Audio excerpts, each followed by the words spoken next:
Halo semuanya, kembali lagi dengan saya Roni Alvin di Kuliner Gadget. Nah, kali ini kita akan membahas tentang SSD. Di tahun 2023 ini sebenarnya udah nggak asing lagi ya, nama atau istilah SSD.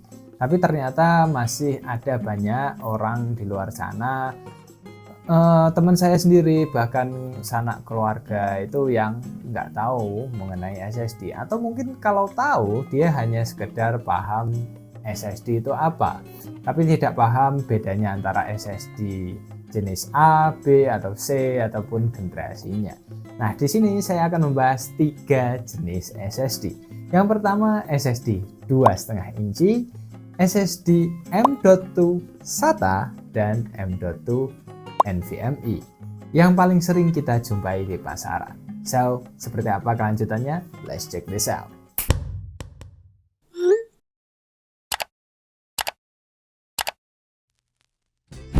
Ya, sebelum kita lanjut ke jenis-jenis SSD, sebelumnya kita harus tahu apa itu SSD. SSD itu solid state drive ya, dia itu adalah memori non volatile yang berbasis flash. Jadi dia nggak ada mekanisme yang bergerak, nggak bakal kehilangan data saat kehilangan daya.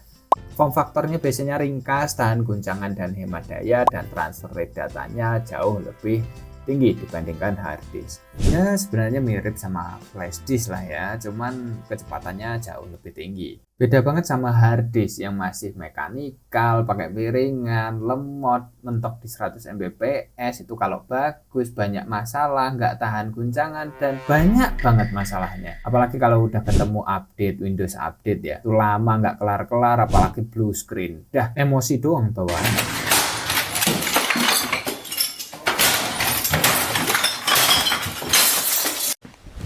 Emotional damage. Saran gue sih langsung aja ganti ke yang pertama, SSD SATA 2,5 inci. Di sini cocok banget buat kalian yang laptopnya atau PC-nya itu masih pakai hard disk ya, bisa langsung ganti upgrade ke SSD SATA 2,5 inci. Untuk sekarang tuh harganya udah terjangkau banget ya, murah lah. Dan yang kedua, interface-nya itu SATA 3. Jadi sama persis kayak hard disk kalian. Jadi nggak perlu beli adapter atau konektor lagi. Yang ketiga, kecepatannya itu jauh lebih tinggi daripada hard disk yang kepentok di 100. Ini bisa 500 sampai 600 Mbps. Yang keempat, ukuran dan bentuknya itu sama kayak hard disk 2,5 inci. Walaupun kalau kita bongkar, dalemannya itu cuma sekeping doang. Jadi ya lumayan, kalian bisa upgrade secara simple, mudah, dan murah. Dan buat kalian yang masih ngotot pakai hard disk yang katanya lebih murah, lebih worth it, Stop it.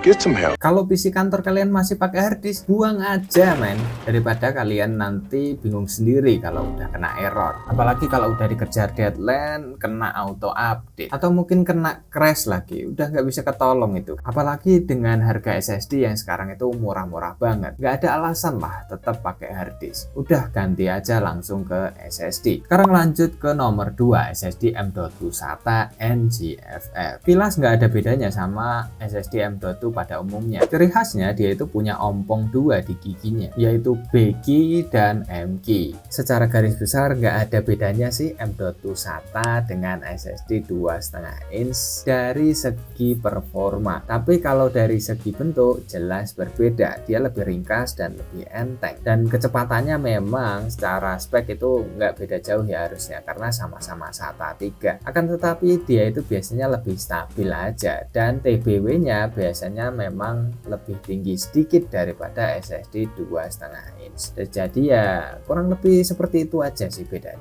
Untuk gambaran port M.2 SATA kurang lebih seperti di gambar ya. Dia itu yang tersedia bolongnya itu ada di bigi. Itu ciri khasnya M.2 SATA. Tapi nggak semua port M.2 itu kayak gitu ya. Ada juga yang bolongnya di M key tapi support dua-duanya, atau malah supportnya SATA doang. Jadi pastikan kalian baca spek sebelum kalian upgrade. Biasanya biasanya itu PC dengan Intel series Gen 7 ke bawah ataupun AMD sebelum adanya AMD Ryzen series, itu dia bisa pakai SSD M.2 SATA. Tapi ya nggak semuanya ya, kalian tetap harus baca spek. Selanjutnya nomor 3, SSD M.2 NVMe PCIe, SSD yang paling sering ditemui saat ini. Perbedaannya dengan M.2 SATA yaitu giginya itu yang ompong di bagian M key dan cuman satu doang, nggak dua seperti M.2 SATA. Walaupun secara bentuk itu nggak beda jauh ya, tapi secara speednya itu jauh banget coy, udah berkali-kali lipat. Jadi buat kalian yang PC-nya itu udah support SSD M.2 NVMe, udah jangan pikirin lagi yang model SATA ataupun M.2 SATA, langsung aja ke NVMe. Apalagi yang udah support Gen 5 yang terbaru, speednya itu bisa sampai belasan ribu coy. Sampai SSD-nya aja itu dikasih heatsink khusus buat mendinginkan si SSD. Ya emang penting sih heatsink buat SSD high performance kayak gini. Ya udah jadi hukum fisika sih. Semakin kenceng perpindahan data ataupun energinya juga akan semakin panas. Bahkan sekarang banyak yang bikin prototype heatsink khusus untuk SSD karena memang perkembangan SSD kedepannya itu masih sangat-sangat jauh, dan hal itu berpengaruh positif terhadap harga SSD generasi sebelumnya. Ya nggak beda jauh sama ceritanya SSD SATA yang sekarang udah jauh lebih murah. Ya sekali lagi yang terpenting adalah kalian cek spesifikasi dari PC kalian sih. Contohnya laptop ini nih, dia udah pakai NVMe ya, M.2 NVMe, tapi slot yang dikasih buat upgrade itu SATA 2,5 inci, yang mana bisa kalian isi dengan harddisk ataupun SSD. Ya mending langsung SSD sih, walaupun 2,5 inci nggak masalah. Yang kedua yaitu ukuran SSD. Kalian pastikan dulu nih slot mana yang tersedia, ukurannya panjangnya seberapa, karena macam-macam ukuran SSD itu ada banyak, walaupun memang yang paling sering kita temui adalah ukuran 2280. Nah contohnya pada laptop ini nih, laptop ini udah pakai M.2 NVMe yang ukurannya 2242 yang udah kepasang di situ, dan slot yang masih kosong itu di ukuran 2280 yang panjang. Nah bisa aja kejadiannya kebalik, yang udah keisi 2280 dan yang kosong yang pendek. Jadi ya sekali lagi pastikan spesifikasi upgradabilitas dari PC kalian. Dan terakhir yang perlu kalian pastikan adalah masalah TBW atau terabyte return. TBW itu gampangnya adalah batas pemakaian atau umur dari SSD itu sendiri. Ya semakin besar akan semakin bagus. Contohnya kalau dia itu TBW-nya 300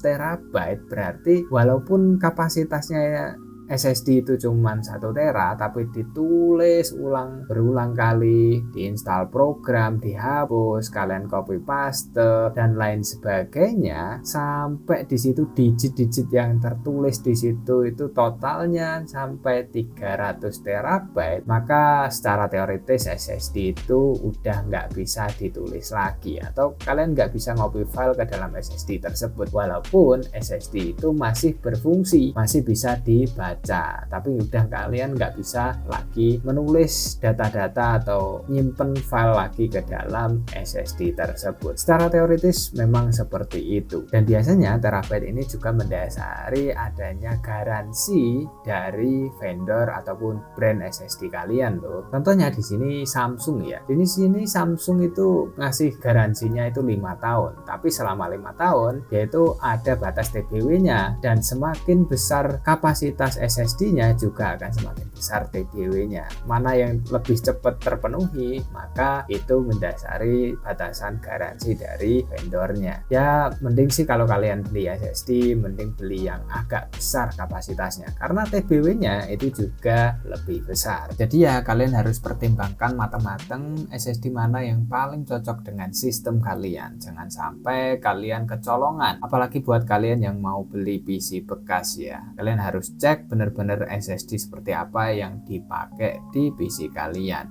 Jangan sampai kalian itu cekcok sama istri kalian gara-gara kalian buang-buang duit buat hal yang nggak worth it.